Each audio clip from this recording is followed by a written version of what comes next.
Hello tout le monde, j'espère que vous allez bien. Bienvenue dans une nouvelle vidéo. Comme vous avez pu le voir le titre, aujourd'hui on se retrouve pour parler d'organisation. Comment être organisé dans notre quotidien histoire d'être plus productif. C'est parti. Alors pour être organisé votre quotidien, vous achetez un agenda ou un planeur, vous notez tout fait, vous planifiez tout fait et c'est bon. Voilà, c'était l'astuce de Healthiness. C'est la vidéo. Allez, ciao, bye bye, à bientôt. Mais non, je rigole, ne partez pas, restez ici. C'est vrai que c'est le truc le plus important, mais vous avez d'autres conseils. Normalement, c'est du coup restez ici, ne partez pas. Je ne sais pas si vous êtes comme moi, mais Anaya, je ne peux pas avancer Fihyati sans avoir tout planifié. Je suis une malade Anaya, non mais maintenant j'exagère, je suis une folle à l'organisation. Je ne peux pas entamer ma journée ou ma semaine sans avoir tout planifié. D'ailleurs j'aime pas tout ce qui est imprévu, surprise, tout ça, ça me stresse, ça me stresse. D'ailleurs dites-moi si vous êtes comme moi en commentaire, Agda, je me sentirai moins seule. Mais j'ai remarqué un truc, quand je planifie je suis plus organisée et je suis plus productive. Du coup, le premier truc à prendre en considération, pour être organisé, il faut tout planifier. Mais كيفاش نقدروا on planifie كلش? Comment on peut avoir une vue d'ensemble à notre semaine? Eh bien tout simplement, c'est en utilisant des agendas, des notebooks, des planeurs, ou laquelle ils préfèrent le format électronique. Anaya, personnellement, je ne peux pas organiser mes journées, enfin un truc électronique. Je dois écrire la chose, oui, c'est bon, tu l'as fait. Après, ils préfèrent le téléphone ou le PC pour organiser leur journée. Anna, personnellement, j'utilise des agendas, mais surtout les planeurs, les weekly planners. En fait, je vais vous montrer un truc vierge. Voilà. Vous avez, d'ailleurs je vais vous mettre le lien. Oui, j'ai acheté le weekly planner en barre de description. En fait, vous avez une vue d'ensemble à la semaine du dimanche au samedi, et vous pouvez noter tout ce que vous avez à faire tous les jours. Et vous pouvez mettre le mois, la semaine du haut. Aussi un autre conseil, c'est que plusieurs documents les vous planifiez votre journée, parce que après vous allez vous perdre. Genre un weekly planner plus une to-do list genre comme ça, ou un agenda ou un bloc-notes. Non, il faut avoir un document les tâches qui doivent faire la journée. Après vous pouvez avoir des petits to-do list pour détailler les tâches qui doivent faire la journée. Donc voilà, quand j'achetais, parce que j'adore la papeterie, j'achetais beaucoup d'agenda, de planners et tout ça, et je notais un peu partout mes tâches. Après je ne sais plus où j'ai mis le truc que je dois faire, quel carnet, et après on fait rien. Donc voilà, autant avoir un document les tâches que vous avez à faire la journée. Deuxième chose, nous parlons toujours avec les planeurs, il faut structurer ses journées, et surtout il faut être réaliste. On va pas mettre une to-do list dans la journée interminable avec 70 tâches. Après la fin de journée qui avec la liste comme tu faut oublier même pas le 1/3, et là vous serez découragé ou trop lourd. Bon, ça sert à rien de planifier apparemment, c'est bon, je m'en fous, et vous allez commencer à faire n'importe quoi. Non, il faut classer les tâches comme par ordre de priorité. Je vous donne un exemple. Pendant les révisions ou pendant le semestre, un étudiant dit la journée je vais résumer et apprendre un module Hagda.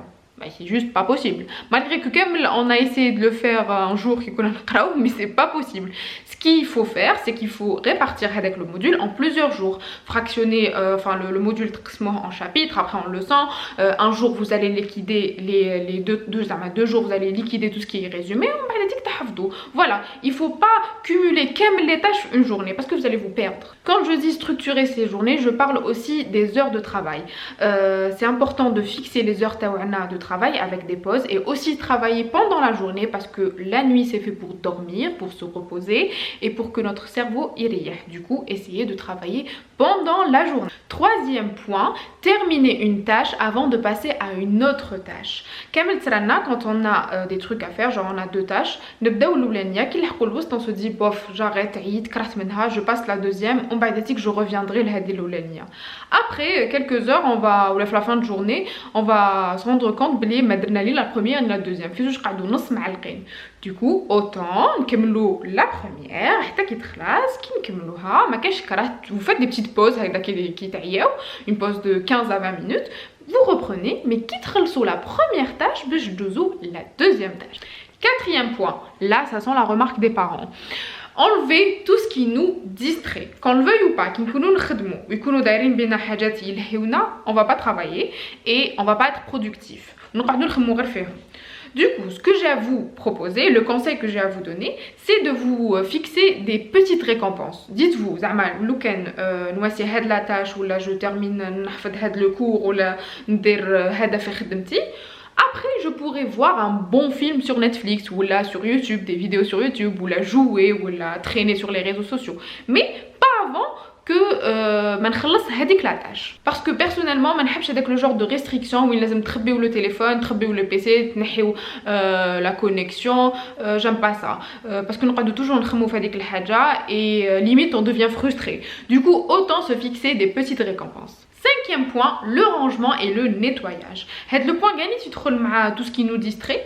Parce que quand on travaille dans un milieu dégueulasse, où كل حاجة مخلطة, الدنيا خارجة على باب الدار كيف نقولوا, vous n'allez pas être productif. Du coup, autant être dans un bureau ou là dans une chambre ou là où rangé, bien nettoyé, votre cerveau concentré vous serez concentré votre travail. Mon bureau qui genre les papiers un peu partout, je peux pas je me retrouve sur le lit ou là un peu partout. Mais par contre, quand il est bien rangé, je peux travailler. Du coup, il faut que dès votre environnement est propre, clair et net. Autre point, bon là c'est un peu hashtag parano, mais je vous jure que c'est super utile, c'est de préparer tout à l'avance. Par exemple, le doigt ou la fac et toute la journée barra et lazim taklou. Et du coup, au lieu de mettre préparez-la la veille histoire de gagner du temps et surtout parce que quand le réveil t'a comme je vais mettre nos douches à temps, vous n'allez pas préparer votre bouffe et là vous allez manger dehors et ça va être unhealthy. Du coup, autant préparer ça la veille. Et aussi, bon, le point, vous allez vraiment me traiter de parano, c'est de préparer les tenues takom, pardon, la veille ou là quelques jours مقبل. Et croyez-moi, pour les filles c'est super utile, hein. Parce que nous douce bahagda, nous قعدوا قدام l'armoire et on sait pas où je نلبسو et là les minutes c'est djozo, le وقت djozo et on est en retard, après on met n'importe quoi. Je المرة صارت لي في la fac. Oui. Ouais, plusieurs fois. Et là on met n'importe quoi, on خرجوا. Du coup, autant préparer sa tenue la veille ou là si vraiment vous n'avez pas le temps, vous préparez le week-end vos tenues à mettre toute la semaine. Voilà. Le dernier point, et d'ailleurs c'est le point c'est de trouver l'équilibre entre sa vie professionnelle et sa vie personnelle. Il faut pas que votre vie professionnelle tafesse à votre vie personnelle ou là le contraire. Il faut trouver un équilibre. Et le وقت aussi pour vous reposer, pour profiter avec vos proches et aussi c'est super important pour votre morale et pour votre stabilité. Bon ben voilà, c'est fini, j'espère sincèrement que vous avez aimé la vidéo. N'hésitez pas à me dire tout ce que vous en pensez en commentaire.